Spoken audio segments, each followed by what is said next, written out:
एक लड़की मध्य प्रदेश के इंदौर रेलवे स्टेशन से ट्रेन में चढ़ती है अपने घर जाने के लिए। जैसे वो सीट पर अपने बैठती, एक लड़का उसको टकटकी नजर से देखता है, फिर इशारा करता है, दोनों में दोस्ती होती है। वो लड़की फिर दोबारा उसी तरह से उस ट्रेन में चढ़ती अपने घर जाने के लिए, लेकिन अपने घर नहीं पहुंचती है। उसके गायब होने की पूरी कहानी क्या है? क्या है उसके गायब होने की साजिश? जी हाँ, आइए सुनाते हैं आपको पूरी कहानी। बने रहिए मेरे साथ।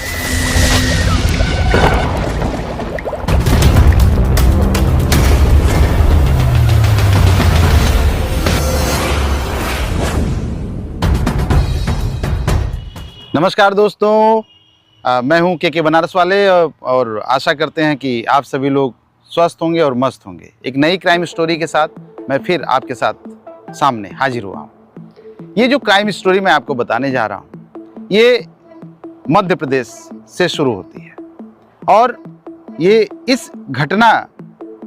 जो घटना है, ये घटना मध्य प्रदेश में जो राजा रघुवंशी वाला जो घटना था, उसके बाद ये जो घटना मैं बताने जा रहा हूँ, ये उसके बाद ये चर्चा में आया और बहुत ज़्यादा पूरे देश में ये जो स्टोरी है पूरे देश में चर्चा का विषय बन गई। आइए आपको सबसे पहले लेके चलते हैं 1 जनवरी 2025 में। 1 जनवरी 2025 में मध्य प्रदेश का जो इंदौर रेलवे स्टेशन है, वहाँ पर एक ट्रेन में एक लड़की अपने ट्रेन का इंतजार करती है। उसकी जब ट्रेन आती है तो उसमें बैठ जाती है। उसके साथ बैग है और सब सामान वो लेकर बैठी रहती है। अब उसके सामने एक लड़का बैठा होता है। जब कुछ समय बीतता है तो इस लड़की को भूख लगती है और वो अपने बैग को खोलती है और कुछ उसमें ढूंढती है। उसमें से खाने की चीजें निकालती है और खाना शुरू कर देती है। और जब वो खा रही होती है तो उसके सामने वाली सीट पर एक लड़का बैठा होता है जो उसे घूर रहा होता है। वो उसे देखती है और फिर खाना शुरू कर देती है। खाती है और उस लड़के को जब वो दोबारा देखती है तो अभी वो उसी पोजीशन में बैठकर उसे घूर रहा होता है। जब उस लड़की से नहीं रहा जाता है तो इशारा करती कि भाई अगर तुमको खाना है तो तुम भी खा लो, मेरी तरफ ऐसे क्यों देख रहे हो? वो कहती है उससे। वो लड़का कहता है नहीं नहीं कुछ नहीं, मैं बस ऐसे ही तुम्हें देख रहा था। और इसके बाद बातचीत का जो दौर होता है दोनों में, वो शुरू हो जाता है। मतलब कि वो लड़का भी कुछ चीजें लिया हुआ है खाने वाली, अब दोनों शेयर करके कुछ खाना शुरू कर देते हैं और फिर अपनी बातें, कौन हो, कहां से आई हो, कहां जा रही हो, क्या करती हो, ये सारी चीजें वो लड़की बताती है कि वो सिविल जज की तैयारी कर रही है, उसे जज बनना है। वो लड़का बहुत खुश होता है और फिर एक दूसरे के बारे में जानकारी दोनों को मिल जाती है और वो अच्छे दोस्त बन जाते हैं। अब इसके बाद मैं आपको लेके चल रहा हूं, ये जो अगस्त 2025 का ये जो महीना है।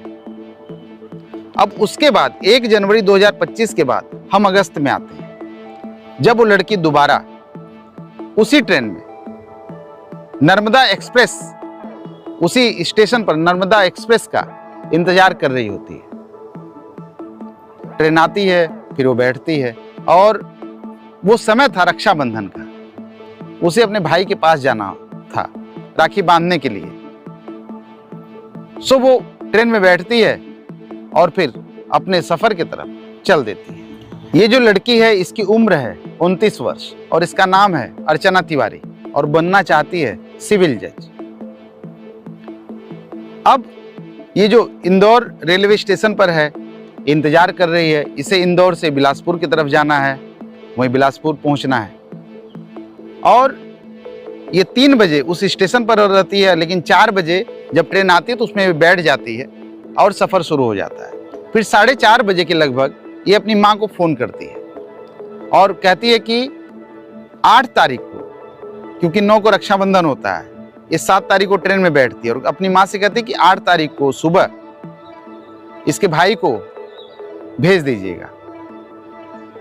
अपने भाई को स्टेशन पर आने के लिए कहती है और जो भाई है वो अगली सुबह यानी कि 8 तारीख को सुबह वो स्टेशन पर पहुंच जाता है, लेकिन अर्चना तिवारी अभी भी उस स्टेशन पर नहीं पहुंची है। वो जाता है और उसका जो डब्बा रहता है B3 और बर्थ नंबर भी उसका 3 होता है, वो ढूंढता है इधर उधर, लेकिन उसे कुछ भी नहीं मिलता है, न तो अर्चना तिवारी न तो उसका सामान। और वो चारों तरफ ढूंढ के परेशान हो जाता है। फिर माँ को फोन करता है कि बहन तो उस स्टेशन पर पहुंची ही नहीं। फिर माँ अपने भाई को यानी कि लड़की के मामा को फोन करती हैं, कहती हैं कि अगला स्टेशन जो आने वाला है उमरिया, अपने भैया से कहते हैं कि जाके जरा वहां देख लीजिएगा, ट्रेन में अर्चना थी ही नहीं। उसका मामा जो है अर्चना तिवारी का, वो उमरिया स्टेशन पहुंचता है। वो भी उस कोच में जाता है, देखता है, ढूंढता है, तो उसे अर्चना तिवारी का बैग और कुछ सामान उसे मिल जाता है। उसे वो अपने साथ ले लेता है और जाके पुलिस स्टेशन में रिपोर्ट दर्ज करवाता है कि उसकी जो भांजी है अर्चना तिवारी, वो ट्रेन में तो बैठी थी, लेकिन वो बिलासपुर जहां तक का उसका टिकट था अभी तक नहीं पहुंची है और वो गायब हो चुकी है। जीआरपी थाने में उसकी रिपोर्ट लिखवाई जाती है और फिर तलाश शुरू होती है। अब जब जीआरपी में उसके गुमशुदगी की जो रिपोर्ट दर्ज की जाती है तो एक्टिव हो जाते हैं लोग। फिर उसका जो मोबाइल होता है उससे सीडीआर निकाली जाती है, उसकी आखिरी जो लोकेशन होती है वो ट्रेस की जाती है। तो उसकी आखिरी लोकेशन जो थी वो इटारसी थी। अब उसका जब कॉल डिटेल निकाला जाता है, उसमें किससे बात हुई, कब बात हुई, तो एक जो था कि मध्य प्रदेश का जो ग्वालियर है उसमें कुंवरपुरा थाना है, उसमें एक पुलिस वाला होता है। उस पुलिस वाले का नंबर उसमें सीडीआर में मिलता है और अब जीआरपी ने ये पता लगाया कि अक्सर जो अर्चना तिवारी है वो उस पुलिस वाले के संपर्क में थी, बातचीत करती थी और उसका जो टिकट था 7 तारीख वाला वो उसी ने बुक कराया था। अब पुलिस वाले उससे पूछताछ शुरू कर देते हैं। उसे थाने बुलाया जाता है, बाकी जानकारी ली जाती है। तो वो कहता है कि साहब हमसे बातचीत थी, मैंने टिकट बुक करवाया, लेकिन ऐसा कुछ नहीं था कि मैं उसे गायब करवा दिया या मेरा कोई प्रेम प्रसंग का ऐसा कुछ मामला था। हालांकि वो वकील थी, आना जाना उसका थाने पे था, तो इस तरह से हम लोगों की बातचीत शुरू हो जाती है। लेकिन ऐसा कुछ आप मत समझिए कि उसको गायब मैं नहीं करवाया है। लेकिन पुलिस वाले नहीं मानते और उस पुलिस वाले पर भी शक उनको हो जाता है, जीआरपी को। उसके बाद जब उसका पुराना सीडीआर जब निकाला जाता है तो उसमें एक बात और सामने आती है कि उसमें सुजालपुर का एक लड़का था और उस लड़के का नाम सारांश था। अब उस सारांश को ढूंढा जाता है तो सारांश का मोबाइल नंबर पता किया जाता है। उससे भी चूंकि मोबाइल नंबर उसका मिल चुका था, बातचीत हुई थी। जब पुलिस उसके घर पर पहुंचती तो उसका मोबाइल तो घर पर था, लेकिन सारांश घर पे नहीं था।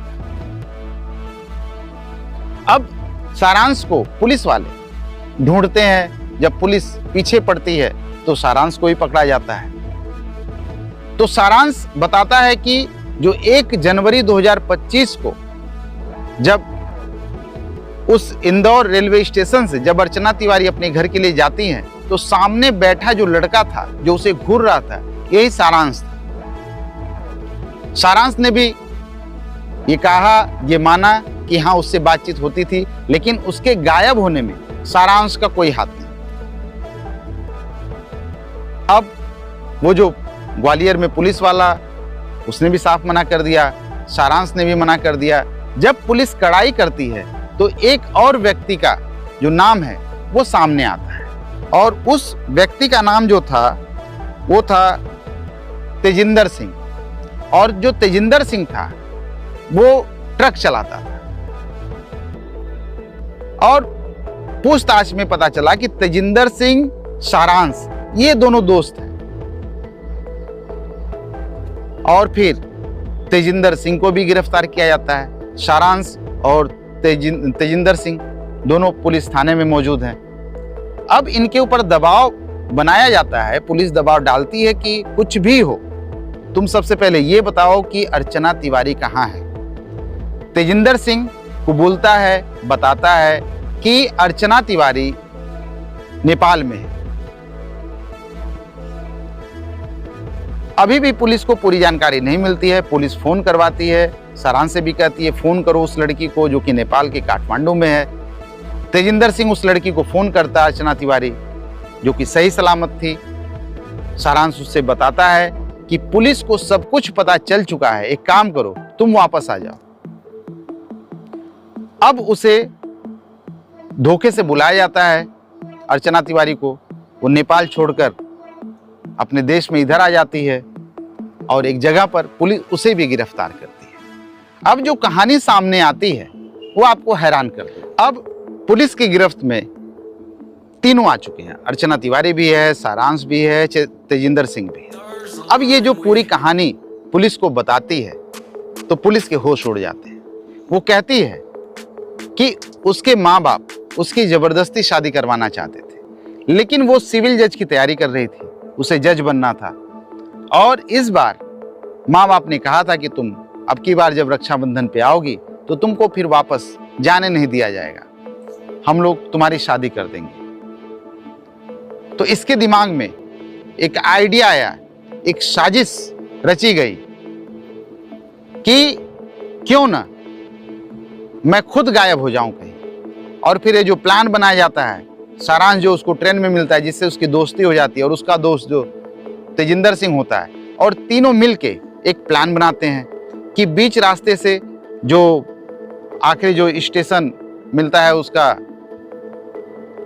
जहां से वो गायब होती है, जो आखिरी लोकेशन उसकी मिलती है इटारसी, चूंकि वहां पर तेजिंदर सिंह ने देखा था कि सीसीटीवी कैमरा कम लगा हुआ है और वहां से गायब होना आसान है, क्योंकि जहां भी जिस भी रेलवे स्टेशन से वो उतरेगी, जाने के लिए बाहर निकलेगी, तो वहां के सीसीटीवी कैमरे में कैद हो जाएगी। और तेजिंदर सिंह अच्छी तरह से जानता था कि इटारसी पे सीसीटीवी कैमरा कम लगा हुआ है और किस रास्ते से उसे निकलना है।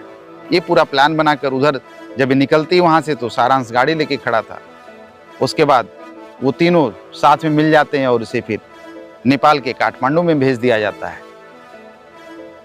लेकिन अर्चना तिवारी सही सलामत अपने घर वापस आ गई, परिवार वालों को खुशी हुई।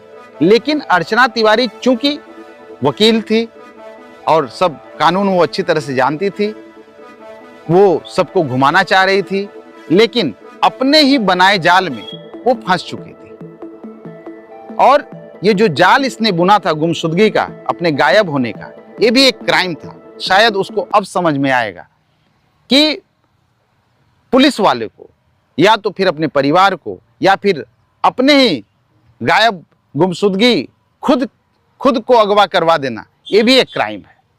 और इस क्राइम में तीनों नामजद हैं।